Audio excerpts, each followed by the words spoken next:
Be working now. Yeah, that's good. It's come up. Okay, so good afternoon, everybody. Today is our introductory session of the new programme and the new self-evaluation journey that we are taking our trust schools on, and many of the heart schools are also joining us on this journey as well. We've talked about the introduction of the quality mark and why we've sort of come to thinking that this would be a really strong piece of work for all of the schools on board to do. And we're going to explore that a little bit more this evening and take you through the starting points, and then also talk to you about what next and how you can then move forward as a staff team to work through the primary curriculum quality mark. So Don's online tonight. He's going to also add and share sort of thoughts and things as we move through. So you'll hear both our voices this evening. Okay, so a little bit of background. I'm going to ask Don just to pick up on the background as to where we are with curriculum. As I say, we hope that as a team through Heart and YCAT that we've talked a lot about curriculum over the last few years. But it's always good just to get that sort of starting point right and to really think about where we are and why we're thinking of moving forward with what we're doing. So Don, do you want to just start us off with a bit of background to this, if that's okay? Okay, yeah. So it's 5 years ago that the present curriculum, Ofsted curriculum framework began. It was a radical change, as you all know, from previously for curriculum. Much more research evidence was part of the background to it. It was really about much more making sure that children were progressing through the school, remembering and becoming fluent in their key learning areas. And it was really built on connections, making connections. And so that was a huge change. Cognitive science was a big part of it, that it was the things that would make a difference for children. And just after it was implemented not long after COVID arrived. So in many ways, it was that sort of knocked it back with everything we all went through with COVID. But as we've gone on now, that's a long period of time. And one thing that we know and lies at the heart of this particular program is that it's a connected curriculum is the curriculum that will make a difference. And that means also that the whole school, it's a whole school curriculum, that we all know what will happen as children come into the school in early years. And those connections, as you build a much more systematic curriculum, is the purpose and the goal for curriculum. And so this program is really going to try and help schools by it's going to sort of be self-evaluating, and it's going to give you the tools and materials to self-evaluate. And it'll go over the full year, this sort of academic school year, and that will help you about self-evaluation. And it's really you evaluating and being given support in that that's the main purpose of the program. And it will also at the end give you enough self-evaluation evidence to celebrate that you have got a connected and coherent curriculum that works right across the whole school for all of your children. Thanks, Don. And I think, Don, just thinking about what we talked about yesterday on the Heart meeting, what sort of is really important, isn't it, as well, is, moving forward, we know there are changes coming with Ofsted as well, and going through this process will really help schools to identify whether as leaders and as teams they are taking the right actions as well in work that they're doing in terms of improving and identifying areas that they can get better at. So it's this self-evaluation, there couldn't be a better time to do it, so that we are really going through our curriculums really carefully and checking that everything is well connected, as you say. And that, yeah, Joanne, as we know what really works in our school, when for everyone, that's the crucial thing, that it's going to be effective for all children. Absolutely.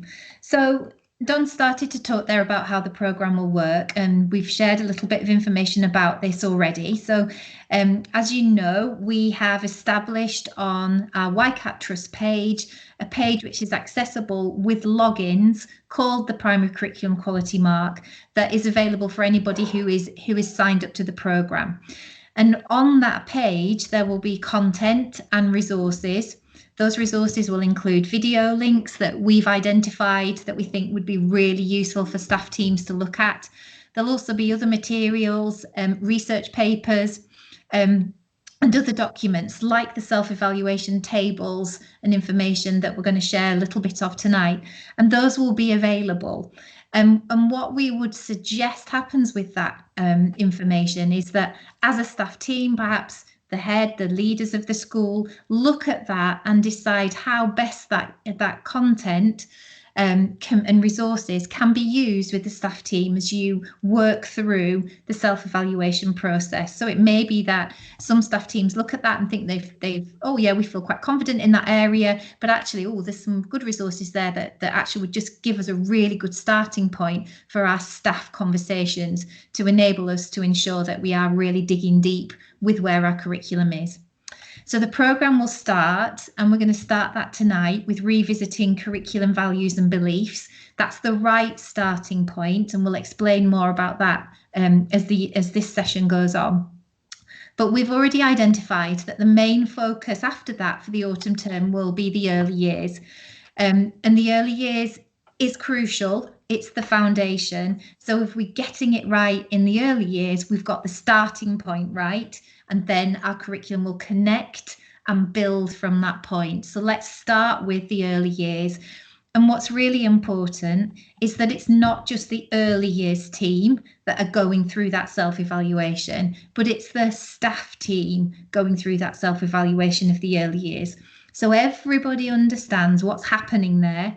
Everybody understands the principles that the curriculum is built on, and how that is providing the foundations for the next stage into Key Stage 1, which we'll be focusing then on in the spring term, then building on that going into Key Stage 2. Schools can work at their own pace, and we know only too well that in small schools, in any school of any size, curveballs come along, there'll be those distractions and deflections. So we understand that whilst we're saying this term EYFS, next term spring Key Stage 1, that might not be achievable, and that's absolutely fine. It's just we want people to start to work through the self-evaluation process. So some schools might get through this quite quickly, might get through it well within the year, but other schools may need a little bit longer, and that's absolutely fine. We're here to work with you at the pace that you want to go. We will come in and help you evaluate at the end of each term when it's the right time for you. So if you feel that you've completed the section, then we can come in and help you look at that and evaluate and look at the evidence. So we're recording this evening's session, but we are also going to record some CPD sessions that schools can use, and some which will summarise the key aspects that we want you to look at. So for example, with the early years, Don and I are going to be recording that first session this week, and we'll make sure that that's then available on the website so that it can be used for a staff meeting or by some leaders to look at, to pick out the key things to be able to support this process starting off. That, as I say, will be available on the website, and each term we will record so that, again, schools can go at their own pace. They can, they don't have to all sign up for tonight, for example, but you can factor it into what works for your school and what works for your staff team. So schools will receive login details, and Kerry will send those out. Kerry Young from the YCAT Central team, she'll send those out so that everybody will hopefully be able to access very easily just by using the login box in the top right hand corner of the YCAT website. It will then allow you to get in and to see the content. So It's going to be, as we say, Key Stage 1 in the spring term, Key Stage 2 in the summer term. So the materials are going to be released carefully and in a measured way so that it's not out-facing for you, because we're obviously aware that there's a lot going on in schools. It's something to be ticking over in the background, just checking that we're connecting these phases as we go through. That's going to be the key priority for everybody. And the tasks for schools who are completing this with us will be those main self-evaluation documents on each phase of the programme, and there's no set way to complete those. But what we would expect there would be some kind of gathering of some evidence, a simple way, reference to key documents, perhaps things that staff teams have reviewed and reflected on, and it may be that forms a simple small file of evidence using the kind of the core documents that we share with you in the evaluation forms. You know, just having some simple examples slotted in between key pages of the materials that we share with you. However, as I say, there isn't one set way to do this, and as long as schools are able to sort of share and say why they've come to those decisions around their self-evaluation, that, you know, obviously we're very happy to be flexible in terms of how we help you to review that. Anything else to add there, Don, on how the programme will work? No, I think everything's should be clear there on the next steps. Yeah. Yeah, great. So we're going to take you into this first stage, and we talked briefly about this to some of our schools at the start of the year, particularly to the trust schools.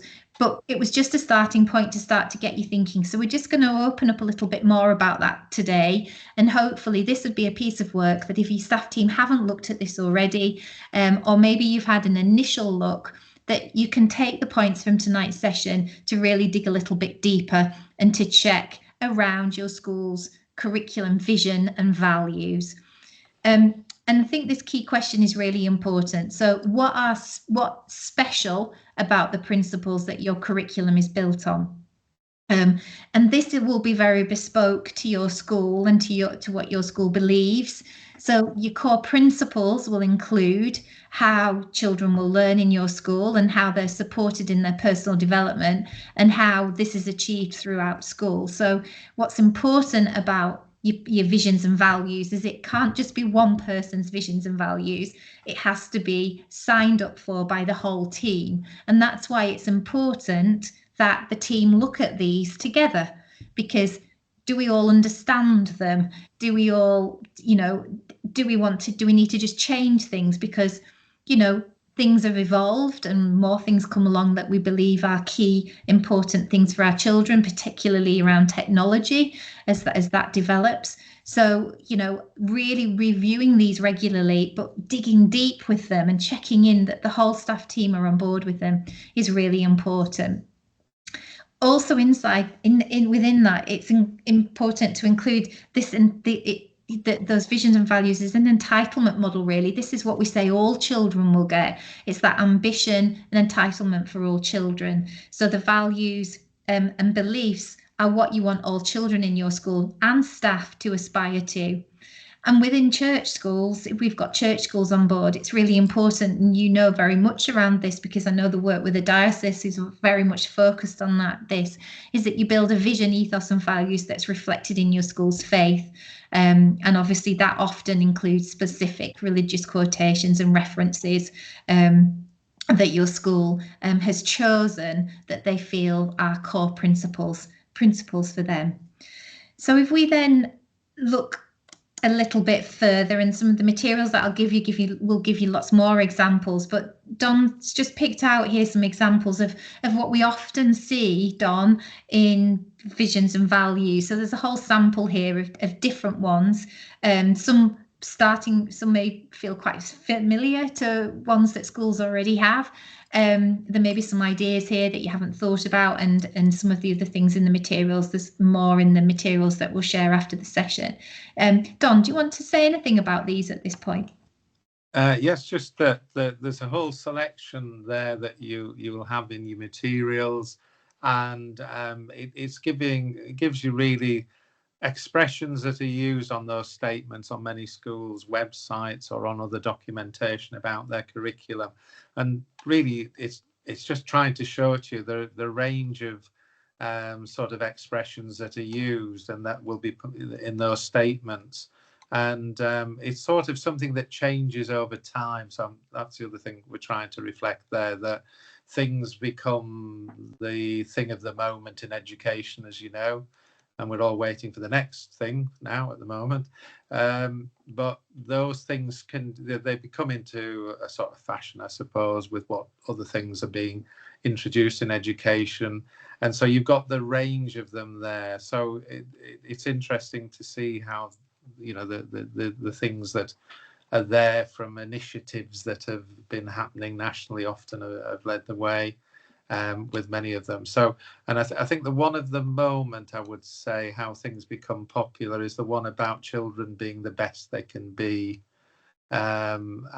which is, you hear it often in the media now, don't you? Or the best version of myself is a way of doing that. So there's a flavour of those things. I'm not saying anything's wrong with them, but it's those are the, you know, it gives you the sort of range of things that people could be saying about their values, visions, and what they want for the children in their school. Yeah, Don, that's just reminded me as well. We know that, you know, that the big research papers that are coming, we've already seen 2 of them. We've got another one coming, is the best start in life as well. So that fits very much with what you've just said, that best we can be, that best start in life. And I remember years ago, it was very much lots of people's were threaded through with Every Child Matters, that feeling. So it's really important to review it and to check that everybody's on board. And everybody is as it says now on the screen. So around carefully considering these, it will only be consistent and strong if everybody lives and breathes the agreed core principles on a daily basis. Don, I think you've got some examples to share with us on this, haven't you, as well? Yes, just around that it's that sort of thing. It's very easy, isn't it, we can say these things of, you know, what our vision, values, and what lies at the heart of what we're doing, and you know, we can do that, but it's much harder to make it happen. It's easy to say things, as always, but to actually make sure that what you're saying, everyone is, you know, is following that, and there's that passionate belief in what you as a school are trying to achieve. And that leads, you know, right into the sort of things that are out there. And there is that reference, isn't there, of Pete Drucker, that culture eats strategy for breakfast. He was a famous business sort of guru who focused on management, and that's been used 15 years ago. That was being used by a national college on leadership. The importance of, if your culture isn't right, it's, you know, that things will not happen as you are, you know, that's a crucial thing. What is the culture? In other words, do we all believe this as a team? And that has to be what you're trying to do, and before doing anything, to make sure that we all know what it is we're saying and what this means. Okay, Joe? Yeah. Okay, and you had an example, Don, didn't you, that you were going to share? Do you remember the one? Oh yeah, I got just one today. That so a secondary school has said on one day this week that all the year sevens, the 300 of them, will be going out onto the school field to run a number of laps, and those that finish, the first 20 that finish, will be able to join the secondary school's running club. So just having seen that earlier today, just and thinking around the things here. And I know it's always easy to look, and things maybe are more complicated, and it's easy to look at schools from the outside, and I'm not suggesting that, but it just raises questions. Well, you know, what is that about? What is the culture of the school? What are the beliefs of the school? If you don't come in the first 20, you know, and I know some children won't want to run round it at all, but does that align with what that school is saying its beliefs are. And I don't know that, but it was just interesting to me today to hear that. All right. Thanks, Don. Okay, so lots there. So during the last 10 years, as we know, there's been a significant change to primary curriculum with a greater focus on employing learning strategies and approaches that are supported by strong research evidence, which confirms the impact of new initiatives on pupils' learning. And we talk very much around that systematic teaching. We know the teaching of phonics is now very much about the small steps. We know the research around sustained periods of deliberate practice so that learners build fluency, which ensures that pupils remember essential knowledge, etc. And we know that research continues to be looked at, and that Best Start in Life Part 3 is due to be released, we know, in early October. So the real key change here around the primary curriculum has been moving away from a focus on providing lots of experiences over time, with the expectation that key learning will be caught by children over time and not taught. So there is really, isn't there, Don, this real sense of the planned, deliberate curriculum, we can't repeat it enough, can we, needs to be in place, and not this feeling that by just giving children lots of exciting experiences and packing the curriculum with lots of different activities and visits and visitors, that they're going to learn lots. They're going to have some good experiences, but is it going to help them with their learning? It's a real shift, isn't it? Yeah, and what those children, the needs of those children, and it goes back, a long time in primary school. Yeah, that was I suppose, a romantic view of children. Some would say that if you give them the right experiences, then they will learn. And that really, as Joe's saying, was a big part of the Ofsted change with all the research out there, was that children are the children going through the school system at primary.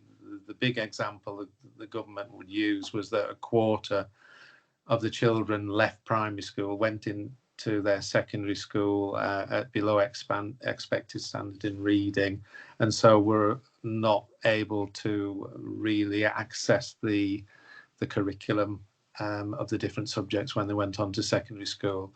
And the whole idea of this was, if we get it right, the curriculum, and it is connected and joined up, and it starts in early years, and we know what we want to provide for children, but also what we want them to achieve, the children, and that goes on through the school and builds, and we've got that all connected, then schools would be more successful at ensuring more children would reach expected standard.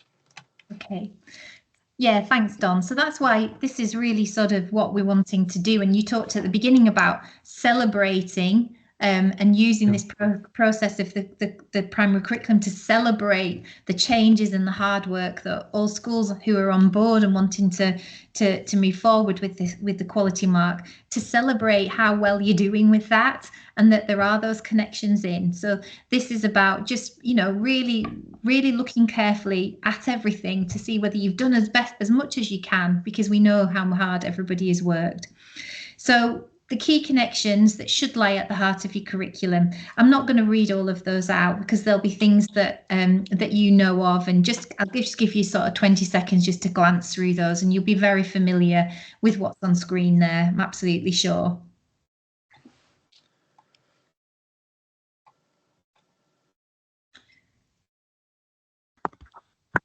Okay, so those are the kind of things when we're talking about connections and looking at how your curriculum builds. It will be looking for evidence around, are those connections there? And is the proof in the pudding in terms of early impact that you're seeing? Not everything will be fully giving you the impact that you're hoping for over time at the moment, but the hard work that you've done will hopefully be demonstrating that you're seeing some impact, at least, of what you've done. So it's what evidence is there that these key connections kind of that are displayed on there are actually in your curriculums. And it's important because we know that Ofsted focus a lot on a school's curriculum and about it being ambitious for all pupils. So really, again, we just wanted to highlight what does that mean, because that's part of this evaluation. Is it ambitious for all pupils? And going back to the example that Don shared there with the year sevens and the running club, that's quite a good example of, we don't know the context of that, but we just know you've got 300 year sevens running around a field, 20 will be chosen. Is that showing that it's ambitious for all pupils? It's that kind of question, isn't it, that makes you think about that. So what happens to the 280? Are they not going to be runners? Are there not going to be opportunities for them, I guess? Obviously it's not everybody's thing, running. So again, just have a glance through those, just see, those will be familiar, hopefully, in terms of what ambition means, and something for you just to reflect on about how your curriculum sits.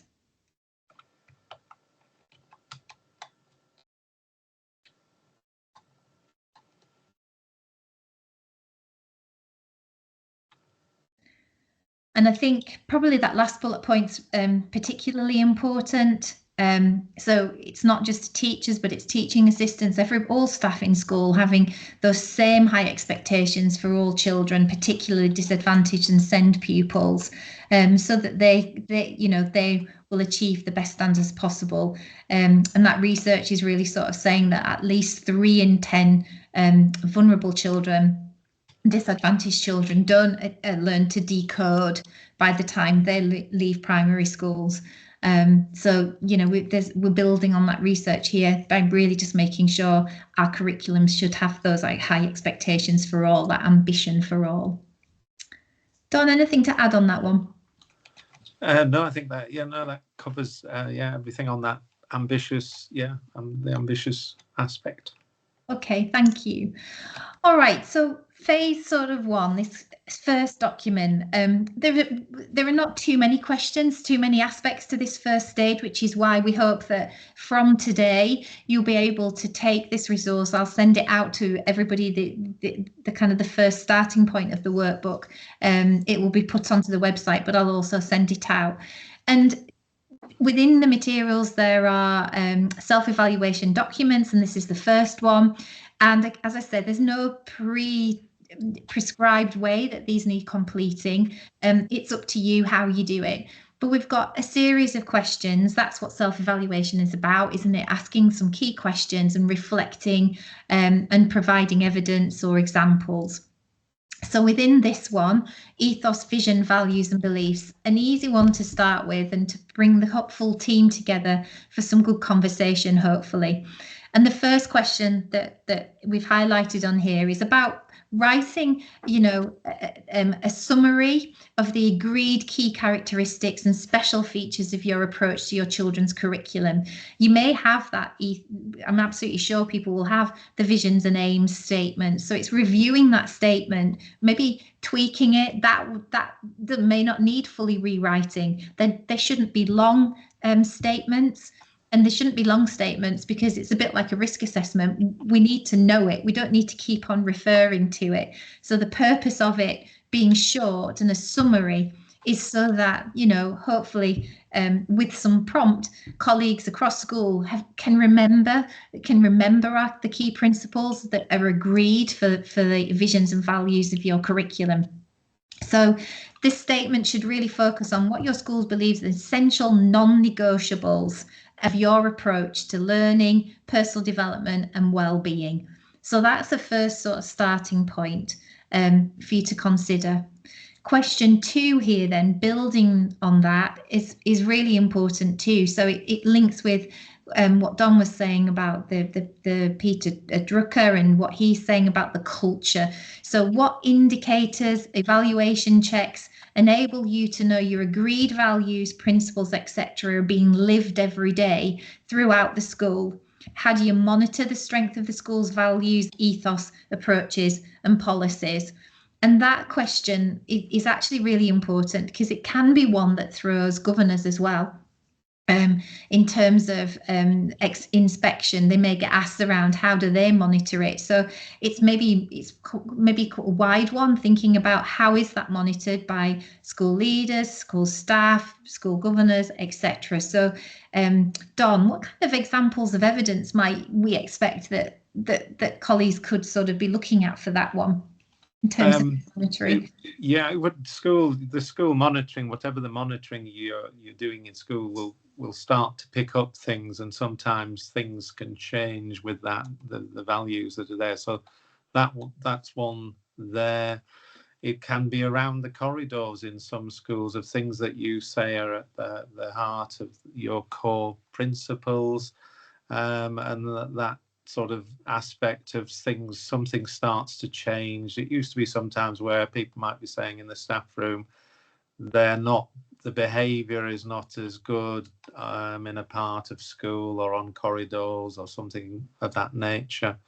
So I think that it's really, there's some things that will come from the sort of formal things that you'll be doing of monitoring, and that might be to do with things are not being consistent or following what's gone on. But it's all that, that ultimately this is about the core principles. It's not, we don't want to, as you can see, we're not wanting you to write lots on that, because it's got to be what really lies at the heart of what you believe your curriculum is and what it's like, what you want it to be like in your school. So we're not wanting lots there that you'll see that we're trying to say you don't need to write much to point that out. And there's the same with this. And it's just things, sometimes it just might happen naturally, I suppose, because people are talking about some aspect of behaviour, part of a school, playground behaviour. So there's lots of things there linked to the monitoring. So it's what, I suppose, what I'm trying to say on those ones, it's what it feels. Does it feel like the way we wanted, we say it feels and we want it to feel? Does that feel there? Is that the courtesy, politeness, holding doors for people? Is that something that is a reality that we're living and breathing? And if the culture isn't right, it won't be, because it will just be left and nothing will be done about it. Just to add to that, Don, as well, for question 2, some examples I've seen over the last couple of days could include some of your stakeholder feedback. So it could be something in a pupil survey, could be a question around, do children think that they have access to clubs, etc., like that, that there's this ambition for all. I'm also thinking about the pupil voice conversations that we have as well, the discussions around the curriculum. So knowing that they feel well supported, and do they feel that they're achieving the best? So there's all sorts of things just from general monitoring that might just be highlighted or referenced, and maybe some samples shared as well, just so that everybody's aware that we are checking this out, and as a team that you're always just sort of looking at it and thinking, are we living these values? So we've got question 3 there, which is, how often do you revisit and discuss as a full staff team values, vision, behaviour, learning beliefs, and decide any improvements or changes that are needed? So in the course of this, of refining things, it might raise discussions that actually, like Don just said there, something's not working, so can we change it? So it might be that you are able to give an example of when you've stopped something. So something that you thought was a good idea that's not actually a good idea, and it hasn't been achieving what you wanted it to, because it isn't adding anything to learning, or it isn't adding anything to the personal development, etc. Because as we've said before, things move on, things change, and it may be that something's no longer necessary or relevant. So it's about showing that you're not stagnant with this, you're dynamic with it, you understand that cohorts change, needs change, etc. So it's thinking about that, how you are fulfilling it. Question 4 there is summarise again, very short, no more than half a page, what ambition means in your school's curriculum. And we've shared a slide and some things for you to think about. But it's a really important thing to check that the team are all on board and understand ambition, and that you've agreed what it is for your school, so that everybody's really clear on how we ensure that our curriculum is ambitious. And then there's just 2 more questions in this section, so really not a lot to sort of think about, but hopefully just providing tools to reflect and to refine what you've got in place at the moment. So question 5 there is provide examples of curriculum decisions that have been made in light of strong research evidence. So teaching and assessment strategies, commercial schemes, etc. So where you've applied your visions and values and you've looked at that in terms of what you've decided about your curriculum.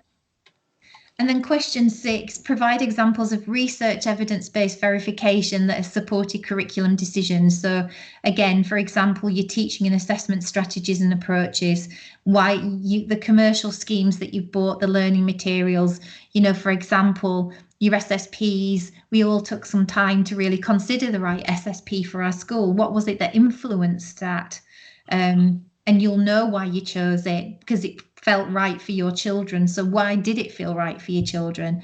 And then how do you check the research validity of new approaches and methods you adopt? So it's that deeper thinking that we're not just constantly as a staff team magpieing ideas, with making sure that there is some strong research behind them, and that we then do make sure that they're right for our children before we jump into adopt, because we know too many changes it can be really detrimental on the work that a staff team are doing, and we need to make sure that we really invest in doing quality over quantity, so that the quality of things that we're focused on, instead of constantly looking for something new that's going to make it not make it even better, but something a new project, something else we've seen in reading, let's have a try. It's, are we using the materials we've got well enough to have a stronger impact? We don't just need to jump and find something else that we think might have an impact, if that makes sense, Don. I don't know if I'm explaining that well enough, but I know what I mean. Yes, we see just constantly looking for a new initiative, and there comes a point when it's how we're implementing initiatives is the question, isn't it? Whether we're all on board with an initiative will have greater impact as just constantly looking for a new one. Yeah, are you there, Don? Yeah. Okay. Yeah. No, and I'm thinking it's that thing of being consistent, isn't it? That the connections have to be there. It comes back to connections. If things aren't connected in a clear fashion that is all aligned to what your beliefs are when you start, then it's unlikely to be sustainable, that it will, or consistent. And I think the other one, the early one there, that's important, I think one that schools, that one of stopping doing things, sometimes there can be for schools that things will change, and it's part of, if research is there, should be identifying what will have more effectiveness for children in their learning.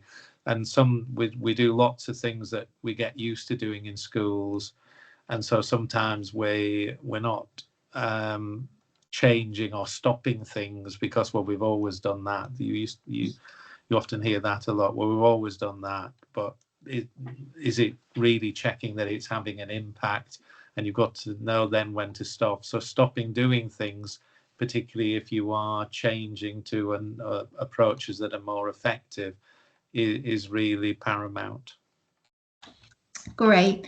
And that brings us to the end of the slides that we wanted to share. So I'm going to stop sharing that and just see whether there are any questions that anybody would like to ask at this point. So the documents that I've shared online, I will send out as soon as we've finished. And it's really then for you as a staff team to start to think about how you can review that visions and values. If you may have started it already, because we tipped you off that was what we were going to look at first of all. So you'll just perhaps be on to gathering a little bit of evidence around that and completing that evaluation tool that you can see is there. So any questions from colleagues? Hopefully that was all straightforward and makes sense. Yeah, it was very clear. Thank you, Jo. Thank you. Okay, so I think then I'll stop recording the session and just say thank you very